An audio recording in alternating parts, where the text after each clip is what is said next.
نماز ترک کرنے والے کی پر جو پہلی مصیبت آتی ہے دنیا میں وہ یہ ہے کہ اللہ اس کی عمر کو مختصر کر دیتے، اس کی عمر مختصر ہو جاتی ہے۔ آپ دیکھیں اکثر پہلے ہمارے باپ دادا، نانا، پردادا جلدی سے 70 سال سے پہلے کوئی مرتا ہی نہیں تھا۔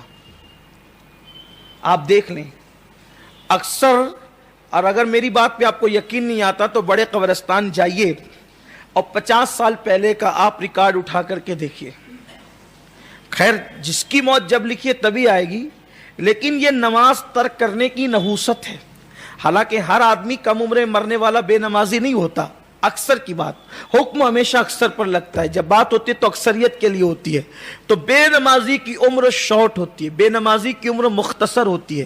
ابھی بیٹھا تھا مر گیا، کھا رہا تھا مر گیا، اچانک موت ہو رہی ہے، لوگ حیرت زدہ رہتے ہیں، نماز نہیں پڑھتے۔ نماز کی برکت سے عمر کو اللہ تعالیٰ بڑھاتا ہے، نماز کی برکت سے عمر طویل ہوتی ہے۔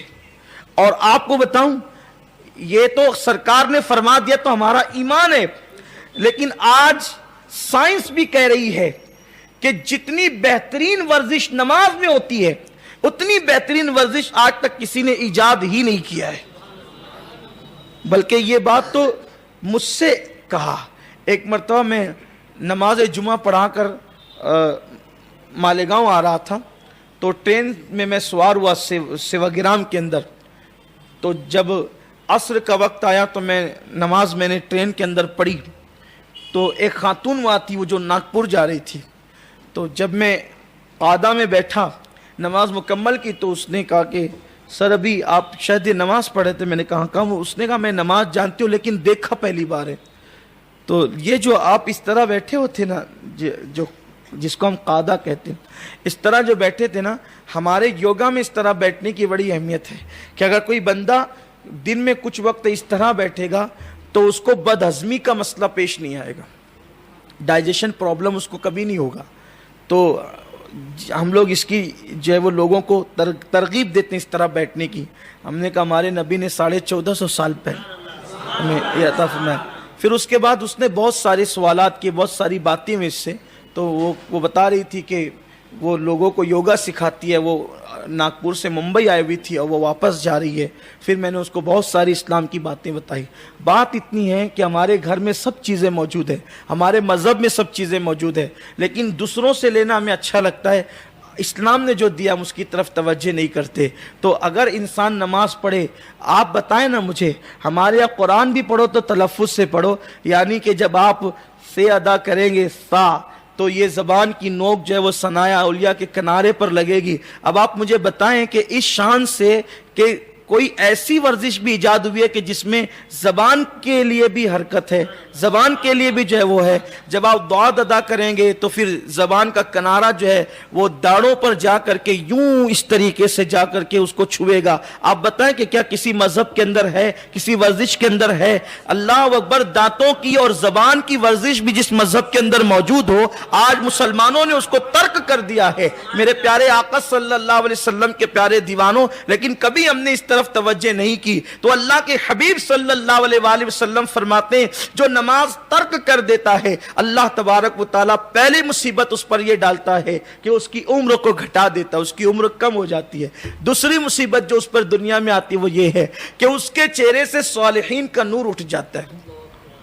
آج جتنی زیادہ کریمز بک رہے ہیں، جتنے زیادہ ایک سے ایک صابن بک رہے ہیں، جتنے زیادہ فیس واش بک رہے ہیں، یہ اس سے پہلے اتنے کبھی نہیں بکے تھے، لیکن چہرے وہی دیکھو تو دیکھ کر کے ایسا لگتا ہے کہ جیسے بیچارہ کوئلے کی کھان سے نکل کر کے محنت مزدوری کر کے آیا ہے یا کسی بھٹیارے کے یہاں بیٹھ کر کے آیا ہے۔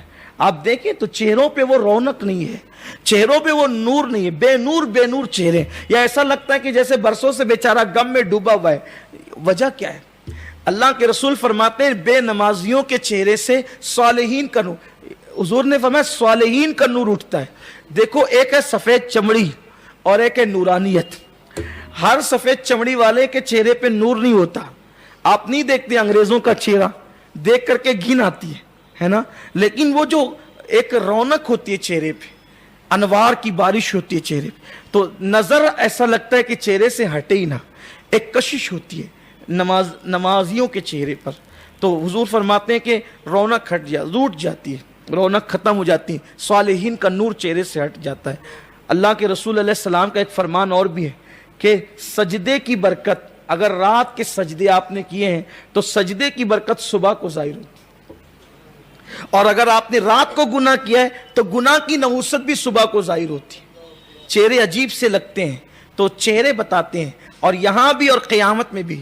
اس لیے صالحین کا نور اگر چہرے پہ چاہیے، میں صابن سے منہ دھونے کو منع نہیں کرتا، میں فیس واش کے استعمال سے آپ کو منع نہیں کرتا، جائز ہے، اگر اس کے اندر کوئی ناجائز اشیاء کی ملاوٹ نہیں کرنا چاہیے۔ اللہ تعالیٰ کو حسن پسند ہے، زینت پسند ہے، لیکن اگر چہرے پہ واقعی نورانیت چاہیے تو اس کے لیے سجدوں کی کثرت چاہیے۔ آپ دیکھیں اسی لیے فرمایا گیا کہ ولی کی پہچان یہ ہے، توجہ، ولی کی پہچان یہ کہ اس کو دیکھو تو خدا یاد آ جائے۔ ولی کی پہچان کیا ہے؟ اس کو دیکھو تو خدا یاد آ جائے۔ اور خدا کس کو دیکھ کر یاد آئے؟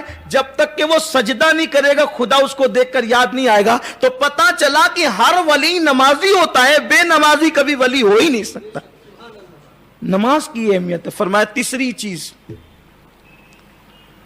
تیسری مصیبت جو اس کو آتی ہے کہ جب بھی وہ کوئی عبادت کرتا ہے، نماز کو چھوڑ کے کوئی بھی وہ نفل کام کرتا ہے تو اس کے نفل کام کی برکتیں اس کو نہیں ملتی۔ نماز کو چھوڑ کر وہ جتنے بھی نیکیوں کے کام کرتا ہے اس کی برکت اس کو نصیب نہیں ہوتی، اس لیے کہ جس کی نماز قبول ہے اس کی دوسری عبادتیں بھی قبول ہیں۔ اگر وہ نماز ہی نہیں پڑھ رہا ہے تو دوسرے کاموں کی برکت سے وہ محروم ہوگا۔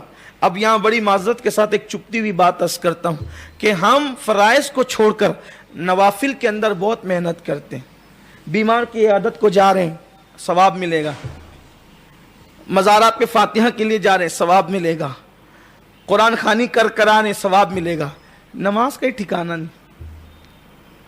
یہ اللہ کے رسول صلی اللہ علیہ وآلہ وسلم فرما رہے، آقا کریم صلی اللہ علیہ وآلہ وسلم کا فرمان ہے کہ جس نے نماز ترک کر دی وہ دوسری عبادتوں کی برکتوں سے محروم ہو جائے گا۔ تین مصیبتیں ہو گئی۔ اب اگر چاہتے ہو کہ عبادتوں کی برکت ملے تو نماز کی پابندی کریں۔ چوتھی مصیبت، وہ جو بھی دعا کرتا ہے اس کی دعا زمین اور آسمان کے درمیان لٹک جاتی ہے، معلق ہو جاتی ہے، اس کی دعا باب اجابت الہی سے جا کر ٹکراتی نہیں۔ دیکھو کتنوں کو ہم نے شکایت کرتے دیکھا ہے، مولانا ہماری دعا قبول نہیں ہوتی۔ کہ بھائی میرے بھائی کیسے قبول ہوگی؟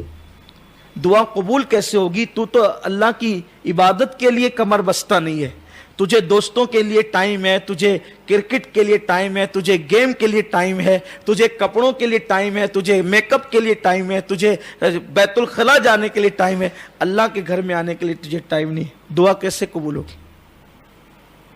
دعائیں لٹکی رہتی ہے، معلق ہو جاتی ہے۔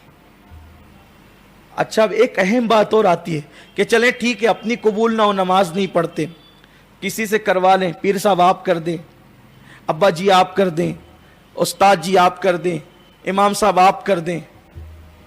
اللہ کے رسول علیہ السلام فرماتے ہیں اس پر پانچویں مصیبت یہ آتی ہے، اس کی تو خود کی قبول نہیں ہوتی، معلق رہتی ہے، نیک جو اس کے لیے دعا کرتے ہیں اللہ اس دعا سے اس کا حصہ ختم کر دیتا ہے، یعنی نیکوں کی دعا کی برکت بھی اس کو نصیب نہیں ہوتی۔ اسی لیے حضور سیدی مفتی اعظمین رحمت اللہ علیہ جب بھی کسی کو تعویذ دیتے تھے تو فرماتے تھے بیٹا یہ تعویذ اسی وقت اثر کرے گا جب تو نماز پڑھے گا۔ آج تو تعویذ دینے والے بھی نہیں پڑھتے، لینے والے بھی نہیں پڑھتے، پورا حساب ہی کلیئر ہے، کیا اثر کریں گے تعویذات؟ اللہ ماشاءاللہ، سب کی بات نہیں کرتا، ہنسنے کی بات نہیں، یہ ہو رہا ہے، یہ سب ہو رہا ہے۔ نماز ایک دم بیٹھے بیٹھے چھوڑتے ہیں، ترک کرتے ہیں، اور کوئی اب تو کچھ ایسے بھی ہو گئے کہتے ہیں کہ ارے یہ سب تو یہ مولوی مولانا کا کام ہے سب مسجد جانا۔ آپ سے پوچھنا چاہتا ہوں مولوی مولانا کا کام ہے، اللہ کے رسول مسجد جاتے تھے یا نہیں جاتے تھے یہ بتاؤ؟ غوث پاک مسجد جاتے تھے یا نہیں جاتے تھے یہ بتاؤ؟ غریب نواز مسجد جاتے تھے یا نہیں جاتے تھے یہ بتاؤ، مخدوم سمنا مسجد جاتے تھے یا نہیں جاتے تھے یہ بتاؤ، وارث دیوا مسجد جاتے تھے یا نہیں جاتے تھے یہ بتاؤ، شاہ برکت اللہ مسجد جاتے تھے یا نہیں جاتے تھے یہ بتاؤ۔ تو نماز کتنی قیمتی چیز ہے۔ فرمایا میرے آقا نے کہ نیکوں کی دعا سے اس کا حصہ اٹھا لیا جاتا ہے۔ میں اکثر اپنے بھائیوں کو ایک بات کہتا ہوں، اگر مسلمان نمازی بن جائیں تو اسے کسی کی دعا کی ضرورت ہی نہیں۔ جب یہ بات لوگ سنتے ہیں تو تھوڑی دیر کے لیے حیران ہو جاتے ہیں، یہ کیسے ہو سکتا ہے سید صاحب کہ اگر آدمی نمازی ہو جائے اس کو کسی کی دعا کی ضرورت نہیں۔ میں کہتا ہوں کہ کیا ضرورت پڑے گی کسی کی دعا کی، کیونکہ ہمارے نبی نے ہمارے لیے اتنی کثرت سے دعا کر دی ہے کہ وہی دعا ہمارے لیے کافی ہے۔ حضور علیہ السلام نے میدان عرفات میں، مینا کے میدان میں، مزدلفہ کے میدان میں، اور بالخصوص حجۃ الوداع کے موقع پہ جو میدان عرفات میں اللہ کے حبیب نے اتنی دعا کی، اتنی دعا کی، اتنی دعا کی کہ دعا کرتے کرتے بتقاضے بشریت ہاتھ تھک گئے تو حضور نے ہاتھ نیچے کر لیے، لیکن حضور علیہ السلام زبان سے دعا کرتے رہے۔ تو جس کے لیے حضور نے اتنی دعا کی ہے، بس شرط یہ کہ آقا نے فرما دیا جو نماز چھوڑ دے صالحین کی دعا کی برکت اس کو نصیب نہیں ہوتی۔ اب مسلمان نماز پڑھنے لگ جائیں، نماز کے پابند ہو جائیں تو مصطفیٰ جان رحمت کی دعا کی برکت اس کو خود بخود نصیب ہو جائے گی۔ اللہ کے رسول کی دعا کی برکتیں اس کو خود بخود ملتی چلی جائے گی۔ تو میرے آقا علیہ السلام کے دیوانوں، خود وہ دعا کرے تو دعا معلق رہتی ہے، اور اگر کوئی نیک اس کے لیے دعا کرے تو اس نیکوں کی دعا سے اس کو حصہ بھی نہیں ملتا۔ اللہ کے حبیب علیہ الصلوۃ والتسلیم نے فرمایا۔ تو یہ ہو گئی اس کی 5 باتیں۔ کتنی ہو گئی؟ نمبر 1 اس کی عمر کم ہو جاتی، نمبر 2 اس کے چہرے سے روناجت ختم ہو جاتی، نمبر 3 وہ دعا کرتا ہے تو اس کی دعا معلق رہتی ہے، نمبر 4 اگر صالحین اس کے لیے دعا کرے تو اس دعا میں اس کو کوئی حصہ نہیں ملتا، نمبر 5 وہ جو کوئی نفل کام کرتا ہے نماز کے علاوہ جتنے وہ عبادتیں کرتا ہے اس کی برکت سے وہ محروم ہو جاتا ہے، نمبر 6 اس کی روزی سے برکت اٹھا لی جاتی، کتنا بھی کمائے گا ہائے ہائے کرتا رہے گا، لاکھوں کا بیلنس ہوگا تو بھی برکت، روزی ملے گی برکت نہیں ملے گی۔ آج برکت کہاں ہے؟ دیکھو کہیں نہیں ہے، سب رو رہے ہیں، جن کی لاکھوں کی پراپرٹیاں بھی ہے وہ بھی رو رہے ہیں، یہ ہو گیا وہ ہو گیا، مندی آ گئی، یہ آ گیا، یہ سب چل رہا ہے کوئی ایسا بندہ جو کہتا ہے کہ میں بہت مست ہوں؟ برکت اٹھ گئی، اور جہاں نماز نہیں ہوگی وہاں برکت نہیں ہوگی۔ حدیث پاک ہے، صاحب قوت القلوب شیخ ابو طالب مکی رحمۃ اللہ علیہ نے لکھا ہے کہ جب اذان ہوتی ہے تو روئے زمین کی ساری روزی سمیٹ کر مسجد میں لائی جاتی ہے۔ جو مسجد میں آتے اللہ ان کو روزی بھی دیتا ہے، روزی میں برکت بھی دیتا ہے۔ جو مسجد میں نہیں آتے روزی تو دیتا ہے برکت نہیں دیتا۔ مسجد میں جو نہیں آتے اللہ کا وعدہ ہے روزی دیتا ہے برکت نہیں دیتا۔